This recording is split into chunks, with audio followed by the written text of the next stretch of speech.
안녕하세요, 여러분. 백영기 목사입니다. 오늘 다니엘서 7장 9절에서부터 살펴보도록 하겠습니다. 다니엘서 7장 9절에서부터 살펴보도록 하겠습니다. 자, 어저께 환상에 대해서 봤습니다. 이 환상이 여러분 쉽지 않습니다. 그래서 여러분들께서 어려움을 느끼시면 원래 어려운 거구나 라고 이해를 하시면 되겠고, 여기에서부터 계시록에 관련된 부분이 시작이 되기 때문에 이 다니엘의 환상에 대한 이해를 온전하게 가져가야 요한계시록에 대한 이해도 쉬워집니다. 한번 정리 차원에서 보겠습니다. 어제 내용 점검하는 겁니다.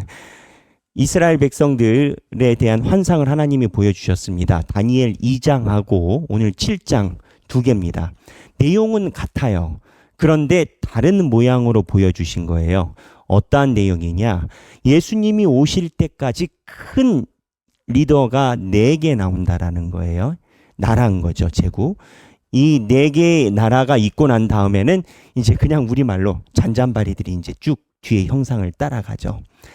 그래서 이 4개 나라에 대한 예언을 하나님께서 다니엘에게 보여주시는 거예요. 몇 년 전에? 예수님이 오시기 600년 전에. 그럼 하나님께서 이 600년 전에 보여주시는 이유가 뭘까요? 이 기간이 이스라엘 백성들에게 필요하다라는 거예요. 왜 필요할까요? 이 기간을 지나가야 이스라엘 백성들이 눈에 보이는 게 전부가 아니라 눈에 보이지 않는 하나님 나라에 대한 이해할 수 있는 기본이 생겨요. 그럼 눈에 보이지 않는 하나님 나라에 대한 이해가 뭘까요? 내세 사상이라고 이야기를 하는 거 있지 않습니까? 여러분, 종말 사상이라고 하는데 모든 종교에는 내세 사상이 있곤 합니다. 그리고 이 내세 사상이 있느냐 없느냐가 종교의 핵심을 이루어요. 근데 종교의 성격을 다 막론하고 내세 사상의 출발이 있습니다. 그 내세 사상의 출발은 두 가지인데, 하나는 죽음입니다. 죽음 다음에 인간이 어떻게 되는지 모른다라는 거죠. 그러니까 이 죽음에 대한 관심이 내세 사상으로 가는 건 맞고요. 두 번째 부분이 조금 사회 역학적인 구조인데, 두 번째 구조가 뭐냐? 현실에 대해서 완벽한 만족이 있지 않기 때문에 내세를 기다린다라는 겁니다. 이런 측면에서 성경에 예수님 시대에 나왔던 계파가 4개가 있어요. 4개의 계파가 있는데, 열심당원, 그 다음에 바리새파, 사두개파, 에세네파, 이렇게 4개의 계파가 나옵니다. 이 4개의 계파가 이스라엘 백성이 예수님 오셨을 때 주도 당파입니다. 완벽하게 부합되지는 않겠지만 지금의 이제 정치 집단과 비슷하다라고 봐야 되겠죠. 이 4개 당파 중에 부활이 없다라고 주장하는 당파가 하나가 있었습니다. 거기가 어디냐? 사두개파입니다. 이 사두개파는 현재 사라졌습니다. 왜 사라졌냐면 이 사두개파는 제사장들 중심으로 이루어진 계파고, 이 사두개파는 리더 그룹이다 보니까 아니 이 땅에서 사는 게 뭐가 문제냐 해서 부활에 대한 내세에 대한 접근을 원천적으로 하지 않았습니다. 그리고 사두개파가 사라진 원인은 예전과 제사를 중요시 여기는데 성전이 사라졌죠. 실제적으로 예루살렘 성전이 70년경에 로마 장군에 의해서 다 무너졌기 때문에, 성전이 사라졌기 때문에 이 사두개파가 딛고 설 모든 근거가 사라진 건 거예요. 성전이 근거였는데 성전이 없어진 건 거죠. 그럼 그 다음 어떻게 됐냐? 회당으로 동네에 이제 흩어진 교회, 페러처치식으로 나눠지게 된 건 거죠. 제가 여러분들에게 말씀드리는 내용은 이것 때문인 겁니다. 왜 이 600년이라는 시간에 하나님이 직접 드러나지 않으시고 이 세상을 통치하신다라는 개념을 이스라엘 백성들에게 얘기를 미리 하시고 이 시간을 견디게끔 하셨냐? 성경적으로 보면 하나예요. 하나님이 이 눈에 보이는 것이 전부가 아니라 하나님이 다스리는 나라가 있다를 가리키는 과정이고, 이게 있어야 예수님이 오셨을 때 영생에 대해 접근이 되는 거예요. 콕 집어 이야기를 하면 이때 내세 사상이 올라간 겁니다. 이스라엘 백성들이 멸망하기 전에는요, 내세 사상에 대한 접근이 없었어요. 그러니까는 종말, 우리가 죽으면 어떻게 되는지 제가 누차 여러 번 얘기를 했죠. 이스라엘 백성들은 영생이라는 부분이 신의 영역이라 생각을 해가지고 신에게 영생을 이야기를 함이 신과 대적한다라는 생각을 갖고 있었어요. 그래서 이스라엘 백성들이 멸망하기 전에는 영생이라는 표현을 안 써요. 희한하게 다윗만 시편에서 몇 번 등장합니다. 그래서 다윗이 쓴 시편에 등장한 영생이라는 문구를 그거를 하나님께서 다윗에게 주신 특별한 내용인데 다윗이 그게 무슨 내용인지 정확히 몰랐을 것이다라고 봐요. 왜냐하면 다니엘도 오늘 신상이나 이제 7장부터 쭉 나오는 환상에 대해서 다니엘도 완벽하게 이해 못해요. 하나님이 주신 환상을. 지금 예수님이 오셨기 때문에 이게 해석이 많이 풀린 거지 예수님이 오시기 전에는 환상을 봐도 몰랐던 건 거예요. 예수님이 가장 중요해요. 그래서 이 환상 안에서 이스라엘 백성들이 멸망하고 느부갓네살이 1차로 침입했을 때 이 605년이 느부갓네살이 1차 침입되거든요. 느부갓네살이 1차 침입했을 때부터 예수님 오실 때까지 그 세계적인 과정을 다니엘에게 보여주시는 거예요. 그것을 여러 환상으로 바꿔서 보여주시는 건데 이 장에서는 금신상, 금, 은, 동, 철 이렇게 4개 그 다음에 철과 진흙, 발 그 이후에 제 표현으로 잔잔바리 나라들 그 다음에 이거를 누가 무너뜨려요? 뜨인 돌, 손대지 않은 돌. 옛날에는 뜨인 돌이라고 했는데 손대지 않은 돌이 나와서 이걸 다 무너뜨려요. 이 환상의 목적이 뭐예요? 하나님께서 예수 그리스도 손대지 않은 돌이 예수 그리스도거든요. 예수 그리스도가 인간의 왕이 아닌 하나님 나라의 왕권으로 하나님 나라의 제국을 완성시켰다. 이 상징을 다니엘 때 받는 거예요. 다니엘 때. 그래서 이 다니엘의 환상에 의하면 손대지 아니한 나라, 그 다음에 메시아에 대한 기대가 또 있어요. 그러니까 성경을 경전을 연구하는 학파인 바리새파는 이 손대지 아니하는 돌과 다니엘서에서 다니엘 12장에 보면 영생이 나오거든요. 생명책이 나오고 다니엘 이제 7장부터 나와요. 이러한 과거에 자기네들의 모세오경에 등장하지 않았던 이러한 하나님의 신비를 바리새파가 한 100년 어간부터 이제 본격적으로 움직였다라고 보는데 160년 마카비 전쟁 그 이후부터 이제 바리새파가 형성됐다라고 보는데 이 바리새파들은 경전을 중요시하는 학파여 가지고 이 내세 영생에 대한 하나님께서 다니엘을 포함한 예언서에 던져놓으심을 바리새파들은 알고 있었던 거예요. 이 바리새파의 수장이 누구였다고요? 사울. 근데 이 사울이 예수를 핍박하다가 사울이 예수를 믿게 된 이유가 뭐냐? 예수가 진짜 영원한 생명의 존재자라는 거예요. 바리새파는 기저에 영생에 대한 연구가 있어요. 자기네들이. 그래서 그걸 기다려요. 그래서 바울이 보면 사도행전에 보면 어느 곳에 가가지고 우겨쌈을 당하고 소송을 당하는데 한쪽에는 바리새파고 한쪽에는 사두개파인 걸 알아가지고 얘기를 하잖아요.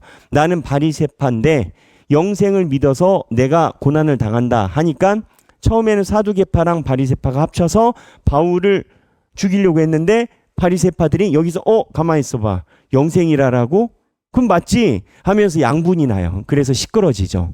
바울이 머리를 쓴 거죠. 양쪽 분위기가 다른 걸 아니까.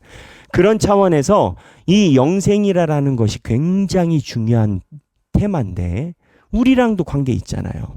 우리가 영원한 생명이잖아요.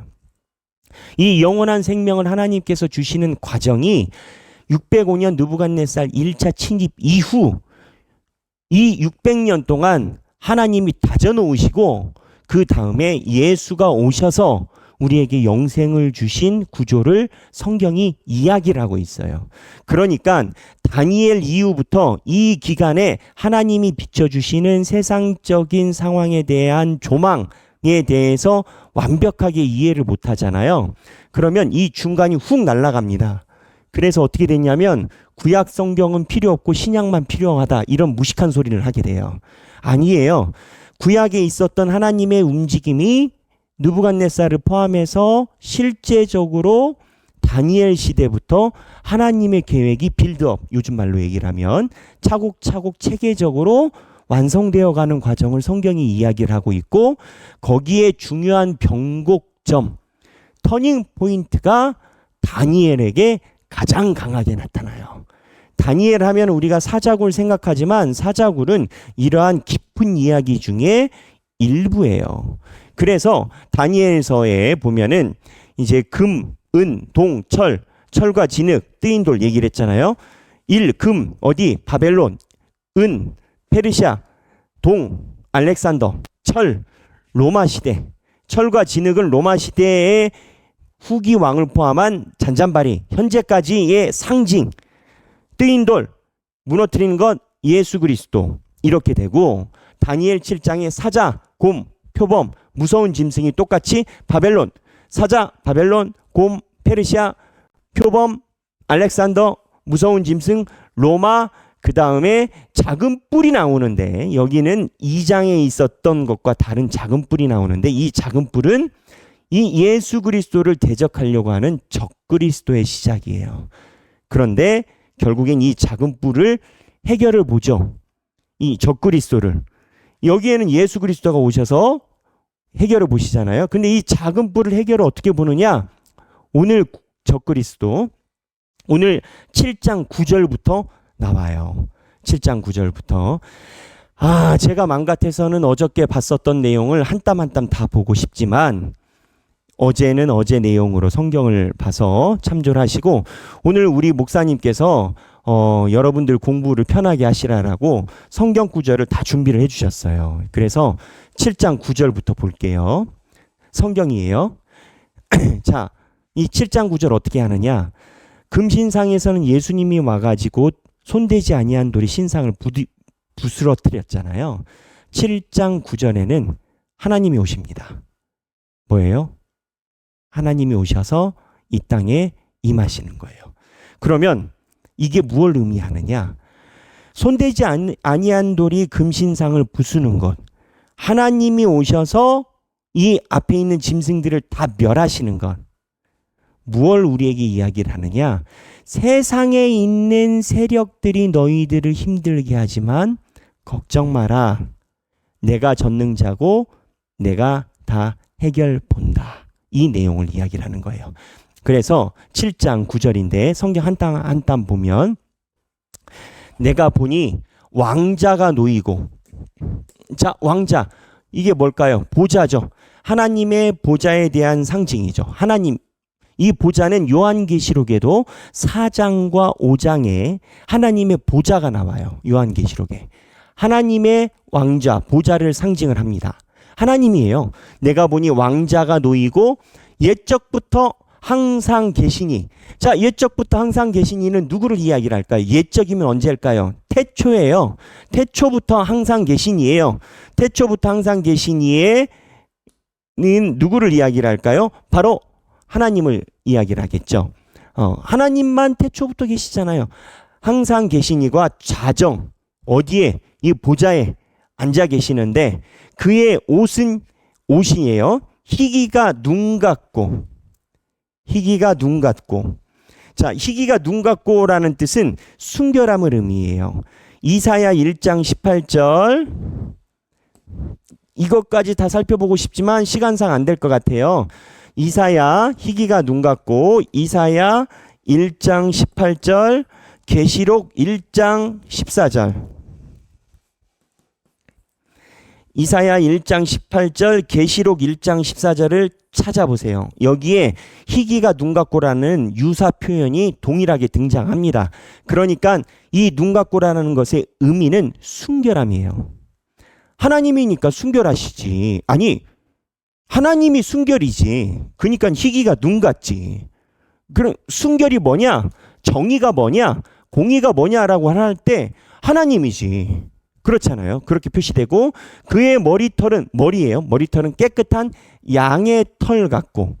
머리가 양의 털 같다라는 건 무엇 의미를 할까요? 성사학자들이 볼 때 이거는 이거와 동일하다라고 봅니다. 옛적부터 항상 계신.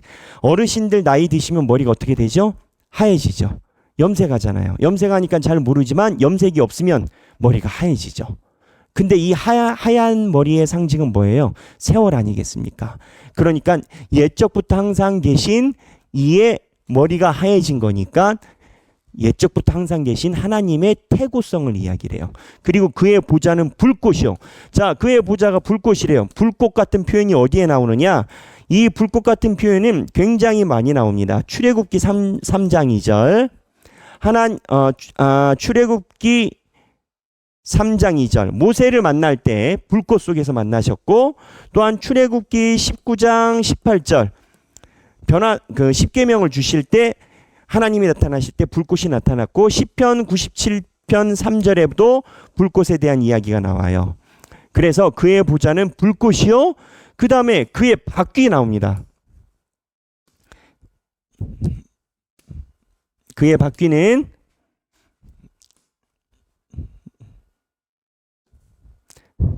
그의 보좌는 불꽃이요. 그의 바퀴는 타오르는 불이래요. 자, 이 타오르는 불이라는 상징이 여기에만 등장하는 게 아니에요. 에스겔에 많이 등장해요. 에스겔 1장과 10장에 보면 애초부터 에스겔 초반부터 에스겔 1장과 10장에 보면 초반부터 하나님의 보좌가 등장합니다. 그래서 에스겔이 하나님의 보좌를 바라보는 환상이 나와요. 그 하나님의 보좌의 바퀴가 타오르는 불 같대요. 이 불은 하나님의 신성도 있지만 섬멸시키는 재판의 의미가 있고, 바퀴는 사방군대를 다닌다는 상징인 거예요. 하나님의 보좌가 진짜 이런 게 아니라 상징인 거예요. 이 환상을 보는 건 거예요. 이게 9절이고, 불이 강처럼 흘러 그의 앞에서 나오며, 이건 뭘까요? 이건 심판을 한다라는 거예요. 나오며 그를 섬기는 자는 천천히요, 그 앞에 모셔 선 자는 만만이며. 그를 섬기는 자, 여기서 지금 섬기는 자는 누구를 이야기를 할까요? 여기서 섬기는 자는 바로 천사들 무리를 이야기를 합니다. 이 천사 무리가 어디에 나오느냐? 요한계시록 4장 5장에 나옵니다. 저희가 요한계시록 4장 5장을 지난 요한계시록 강의 때 다뤘습니다. 아주 깊이 다뤘습니다. 요한계시록 4장과 5장에 대한 강의를 보시기를 추천드립니다. 그를 섬기는 자는 천천히요, 그 앞에 모셔선 자는 만만이라. 이 천천과 만만은 무엇을 상징하느냐? 유대인들에게 천천과 만만은 그 이상의 수가 없어요. 사울이 천천히요, 다윗이 만만이다. 알죠? 유대인들이 어마하다. 우리나라 따지면은 어마무시하다. 그런 뜻으로 이야기를 하는 숫자의 천천히요, 만만이에요. 그러니까 하나님의 보좌 앞에 섬기는 자 천사들이 다 모여 있는 건 거예요. 근데 우리가 여기서 주목해야 되는 게 있어요. 그 다음에 무엇을 하느냐? 심판을 베푸는데 책들이 펴 있더라. 지금 하나님이 짐승들을 심판하는 순간에 대한 묘사예요. 근데 책이 있어요. 드디어 책이 나옵니다. 책이 나오는데 11절 잠깐 멀리하고, 그때 작은 뿔이 말하는 큰 목소리로 말미암아 주목하여 보는 사이에, 이 작은 뿔은 누굴까요? 내가 작은 뿔이 말하는 큰 목소리. 이 작은 뿔은 적그리스도예요. 이 작은 뿔이 적그리스도가 이제 하나님이 나타나니까는 뭐라고 이야기를 해요? 그 주목하는 보는 사이에 이 작은 뿔의 모체가 뭐예요? 뿔만 돌아다니지는 않잖아요. 짐승이잖아요. 짐승이 죽임을 당하고 그의 시체가 상한 바 되어 타오르는 불에 던져졌으며. 그러니까 작은 뿔이 말하는 큰 목소리가 뭘까요? 몰라요. 원문에 대해서 이 소리에 대한 표현이 없기 때문에 이건 제 추정입니다. 짐승의 작은 뿔이 뭘 말하는데 그 짐승의 뿔의 모체가 시체가 상한 번에 불에 던져졌어. 비명소리겠죠. 무슨 얘기냐? 10절에 9절부터 옛적부터 계신 하나님의 보좌가 내려오면서 제가 이야기한 이 적그리스도의 무리가 심판을 당하는 순간입니다. 이 적그리스도의 무리가 심판을 당해서 하고 소리를 내는 그 상황인 겁니다. 그리고 12절, 그 남은 짐승들은 그의 권세를 빼앗겼으나 생명은 보존돼요. 그러니까는 이 짐승이, 큰 짐승은 죽었는데 나머지 짐승들은 남아있는데 생명은 보존되어 있대요. 그리고 정한 시기가 이르기를 기다리게 되었다. 지금이 이 시간이에요. 예수 그리스도가 오시고 하나님이 오셨잖아요. 오셔서 큰 짐승을 물리쳤잖아요. 그리고 정한 시기 때까지 짐승들이 잠깐 남아 있어요. 예수님이 오실 때 십자가에 달리실 때가 초림이에요. 목사님, 아까는 하나님이라면서요. 지금 예수님이라면서요. 요한계시록 4장과 5장에 보면 하나님의 보좌가 5장에 예수 그리스도에 대해서 동일화가 일어납니다. 삼위일체입니다. 하나님의 임하심이 예수님의 임하심과 동일하게 봐요. 성경에서. 우리 삼위일체 공부했잖아요. 하나님과 예수님은 본체가 같으시잖아요. 그러니까 옛적부터 계신 하나님이 오셔서 심판하신 게 예수님이 태고부터 요한일서에 보면, 그 다음에 요한복음에 보면 예수님이 태고부터 계셨거든요. 하나님과 같이. 그러니까 하나님이 임하신 것과 예수님이 임하신 게 동일하고, 예수님이 오셨을 때 마귀들의 짐승의 거두가 잘려나갔고 잔챙이들이 남아있는데 그 생명이 조금 보존되어 언제까지? 예수님이 다시 오시는 그날까지 기다리게 된 상태라는 거예요. 예수님이 오시고 나서 예수님이 다시 오실 때까지 이 중간기적 상황에 있게 된다라는 거예요. 그게 언제예요? 지금이에요. 지금. 그러니까 우리가 싸우는 마귀와 사탄은 이미 대빵이 나갔고 잔잔바리들이 예수님이 오실 때까지 용쓰는 중이에요. 그냥 그렇게 이해하시면 돼요. 그래서 13절에 내가 또 환상 중에 보니 인자 같은 이가 하늘 구름을 타고 와서, 인자 같은 이는 누구겠어요? 예수 그리스도죠. 인자 같은 이가 하늘 구름을 타고 와서, 자, 여기서 중요한 건 진짜 구름 타고 손오공처럼 내려오시냐? 그게 아니에요. 하늘 구름은 요한계시록에서 얘기를 했지만 하늘 구름 상징은 하나님이 나타나실 때 그리고 예수 그리스도가 등장할 때 있는 일종의 전초적인 자연 현상이에요. 그러니까 꼭 휴거처럼 올라간다라는 이 개념이 아니라, 조스 영화 보면, 여러분 조스 영화 모르시는 분들도 있으실까요? 네, 조스 영화 보면 이런 게 나와요. 조스라고 상어죠. 상어가 나오면 이 상어가 나올 때 음악이 꼭 등장합니다. 빠밤 빠밤 빠바바바바바. 이게 이제 상어 나올 때 나오는 등장이에요. 그것처럼 하나님이 나타나실 때 구름이라는 상징이 언제나 하늘 구름이 등장하는 거지, 휴거자들이 이야기를 하는 것처럼 우리가 죽어서 구름 타고 이거 아니에요. 그래서 옛적부터 항상 계신 이에게 나아가. 자, 보세요. 구름 타고 온 자가 다르고, 그리고 옛적부터 항상 계신 이가 다르죠. 그러니까 삼위일체를 이해하지 못하면 이 분위기를 풀어낼 수가 없어요. 인자 같은 이는 예수 그리스도고, 그리고 옛적부터 항상 계신 이는 누구예요? 하나님이죠. 자, 보좌가 내려와서 쑥대밭을 만들었어요. 그리고 나중에 있을 때까지 그건 하나님과 예수 그리스도가 이 땅에서 부활 승천하시고, 자, 정리하면 이렇습니다. 예수의 십자가, 부활, 재림, 이렇게 보면 지금은 이 재림의 순간에 있는 모습, 그리고 이 다음의 모습, 중간에 있는 모습을 표시를 한 거고, 십자가 부활 사건에서는 그런 건 거예요. 인자 같은 이가 하늘 구름을 타고 왔고, 처음에 보좌가 내려와서 마귀를 다 멸했다라고 했죠. 그 보좌는 뭐예요? 하나님이시죠. 근데 그 이후에 시간이 있잖아요. 잠시 잠깐이 있잖아요. 그럼 하나님이 우리한테 내려오신 적 있어요? 아직 없지. 그럼 하나님 안 오셨나? 그럼 이 잠시 잠깐 없나? 아니에요. 예수 그리스도가 하나님과 동일시해요.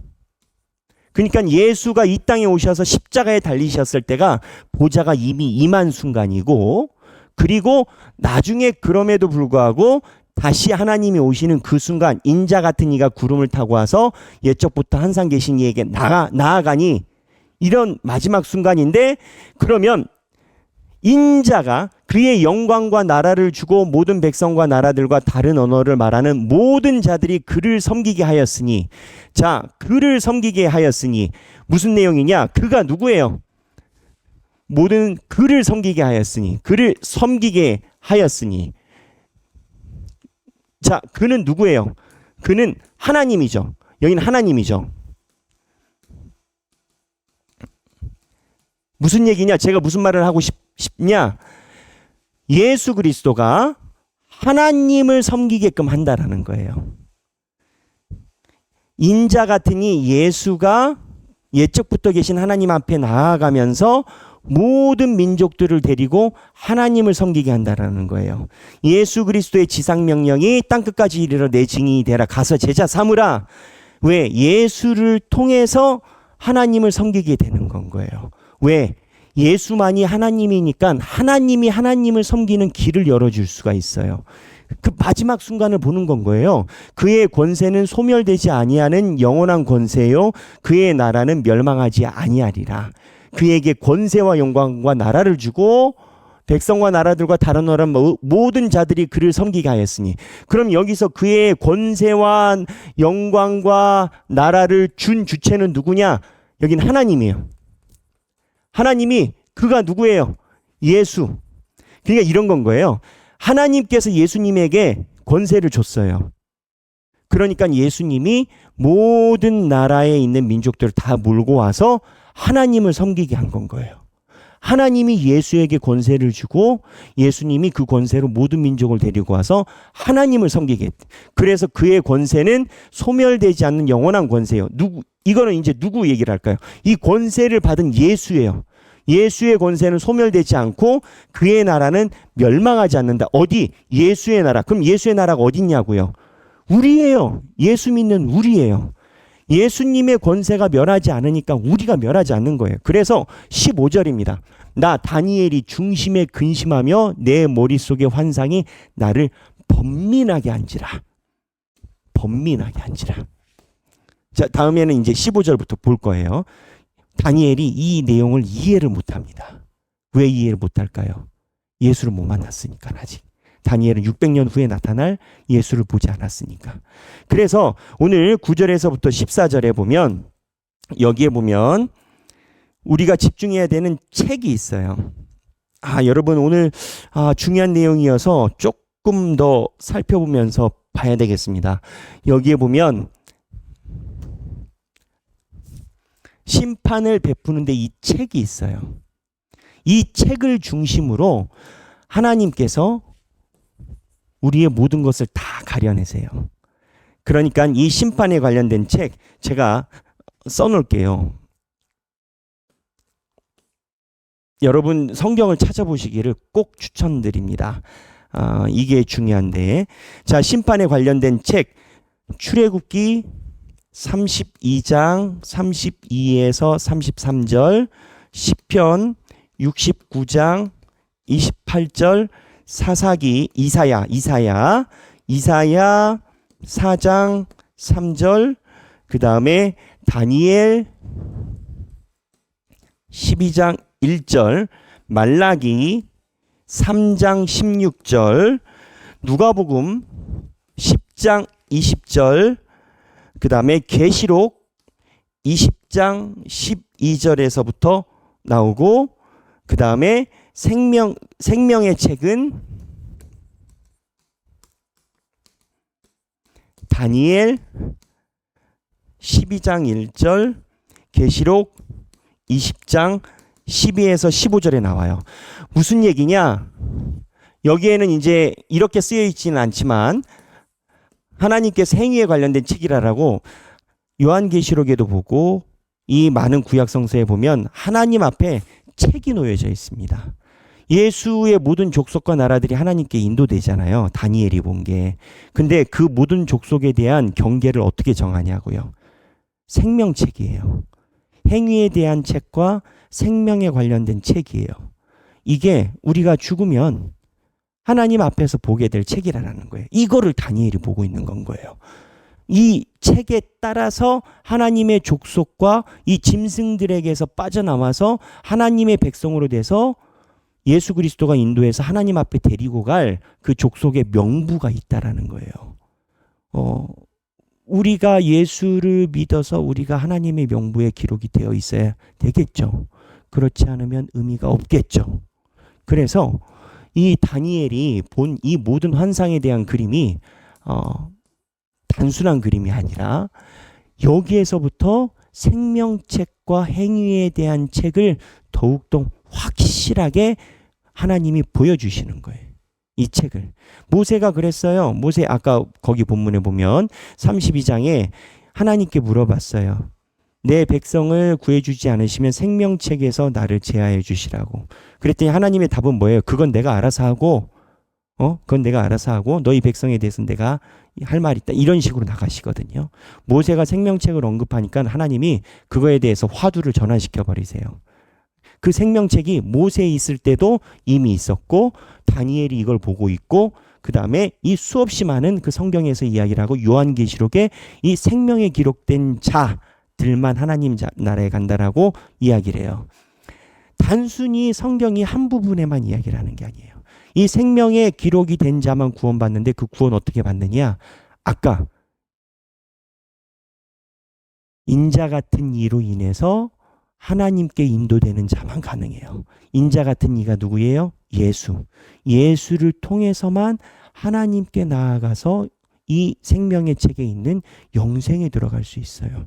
무슨 얘기냐? 예수의 생명의 책에 기록되려면 어떻게 해야 돼요? 예수를 믿어야 돼요. 근데 예수를 믿는다는 게 무엇을 의미하느냐? 그냥 안다가 아니에요. 그냥 내 삶의 전부가 예수여야 돼요. 그리고 예수가 살아계심을 믿어야 되고 예수가 신임을 믿어야 돼요. 이거를 지금 600년 전에 보여주고 있는 건 거예요. 하나님이. 오늘 다니엘서 6장 1에서부터 6장 9에서부터 14절까지예요. 9에서부터 14절까지. 오늘 나눠야 되는 내용 생각하기 드릴게요. 생각하기.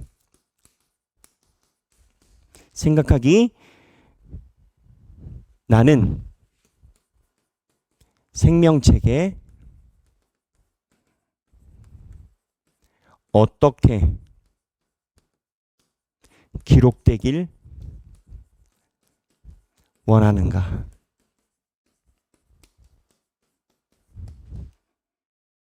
하나님께 어떻게 보이길 원하는가? 본인의 다짐을 나눠보는 시간이 되면 좋겠습니다. 오늘 다니엘서 7장 9에서부터 14절이에요. 읽으시고 행복한 성경 읽기 되시길 바랍니다. 감사합니다.